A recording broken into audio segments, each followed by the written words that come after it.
Bonjour, Monseigneur. Bonjour, bonjour.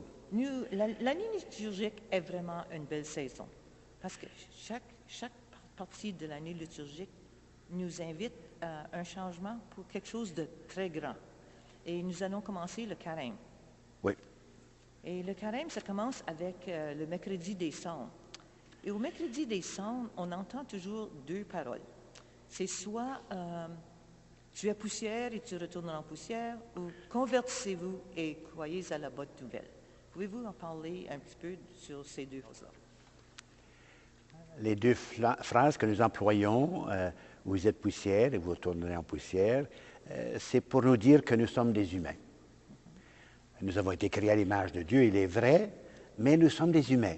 Et nous allons retourner à cette poussière. Nous allons retourner à cette terre d'où nous venons, vraiment. Et convertissez-vous et croyez à la bonne nouvelle, c'est l'invitation de ce temps du carême à écouter davantage la parole de Dieu et de nous laisser toucher par cette parole de Dieu pendant ce temps du carême d'une façon spéciale. Et en lisant la parole de Dieu, on reconnaît que nous ne sommes pas la personne, nous ne sommes pas le baptisé que nous devons être, mais que nous sommes appelés à un changement, à se convertir, à changer quelque chose en nous pour qu'on puisse ressembler davantage à cette parole de Dieu que nous lisons pendant le temps du carême. Et c'est ce cheminement du peuple de Dieu qui traverse le désert et qui écoute Dieu et qui a une relation avec Dieu, mais qui n'est pas toujours fidèle à ce Dieu, comme nous le savons très bien. Ah oui, et on nous dit aussi que pendant le carême, il y a trois choses qui sont importantes. Le jeûne, l'aumône et la prière.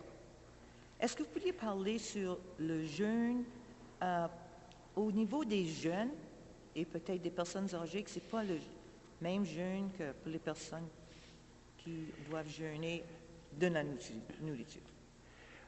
Le jeûne, c'est quelque chose que nous devons faire, que nous sommes invités à faire pendant le temps du carême, de quelque chose qui nous est proche de nous. Nous savons très bien que ce parti du corps est vraiment proche de nous. On aime ça manger, on aime ça fêter, on aime ça célébrer. Et lorsqu'on veut jeûner, c'est qu'on veut laisser ça de côté pour dire que ce n'est pas ça qui mène ma vie, mais que je suis mené par cette parole de Dieu qui m'invite à changer. Alors, à différents âges, eh bien, on peut donner d'autres choses.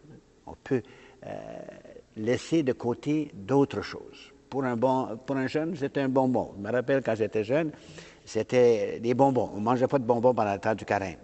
Et on se surveillait les uns les autres de ne pas manger des bonbons. Pour d'autres, c'est de se jeûner, de regarder la télévision, c'est jeûner de passer moins de temps sur notre email, sur notre texte, ou à toutes ces choses-là. Alors, on laisse quelque chose qui nous est cher pour dire au Seigneur, ta parole m'est plus importante que tout cela. Alors, c'est ça le jeûne. C'est le jeûne. Et pendant le carême, nous aimons beaucoup faire le chemin de la croix. Oui, ça c'est vrai. Oui. On fait ça, le chemin de la croix, pour nous rappeler du chemin que Jésus a suivi pour que nous ayons ce que nous sommes, que nous ayons ce que nous avons reçu de lui, c'est le pardon de nos péchés. Et alors, il y a ça aussi. Alors, il y a le jeûne, il y a l'aumône qu'on donne aux pauvres, et plus on donne, plus on reçoit. Et il y a la prière, la concentration que nous devons faire pour cette vie de prière. Et que la vie de prière, ce n'est pas d'être toujours sur les genoux. La vie de prière, c'est vraiment d'être en relation avec Dieu. Et c'est ça la prière. C'est des temps intimes que j'ai avec le Seigneur pour mieux l'aimer, mieux le servir, comprendre le service qu'il veut nous faire, qu'il nous demande de nous. Et c'est à travers de la parole de Dieu que je puisse réaliser tout cela. Oui, Matthew Kelly nous parle souvent de ça, pour la prière continuelle, Oui. d'offrir chaque heure pour quelque chose. C'est ça. De quelle manière. Et ensuite, ça nous conduit à la réconciliation. À chaque carême, nous avons des sessions spéciales de réconciliation. Est-ce que vous pourriez mentionner un peu quels sont les effets de la réconciliation? Premièrement, il faut voir ce que c'est le péché. Et le péché, pour moi, ce n'est pas seulement le fait que nous n'avons pas oublié les commandements de Dieu, les commandements de l'Église, ou nous n'avons pas mis en pratique les vertus. Tout cela est attaché à un seul commandement qui est l'amour. Et lorsque nous brisons, lorsque nous empêchons l'amour de grandir en moi, comme je l'empêche de le grandir en l'autre parce que je fais des péchés, si on peut dire ainsi, je brise cette relation ou je fais des choses qui affectent cette relation, eh bien, il faut se réconcilier, il faut se remettre sur la route, si on peut dire ainsi. Et voilà que nous avons le sacrement de la réconciliation, le sacrement qui nous réconcilie avec ce Dieu dans cette relation d'amour avec le prochain, avec moi-même et avec ce Dieu que nous aimons tant.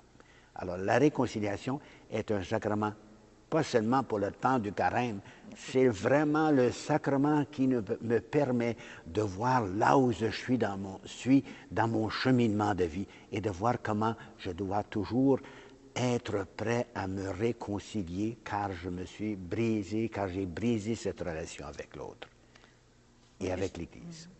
Souvent, je dis à mes parents et aux enfants pour les sacrements de réconciliation puis d'Eucharistie, leur dire, allez à la réconciliation. Il n'y a rien d'avoir peur. C'est un signe que vous voulez devenir meilleur. Alors, personne ne va vous rejeter d'aller au sacrement parce qu'il y en a qui trouvent qu'ils ont peur. J'ai dit, oui. C'est un signe que vous voulez vraiment changer votre vie. C'est ça.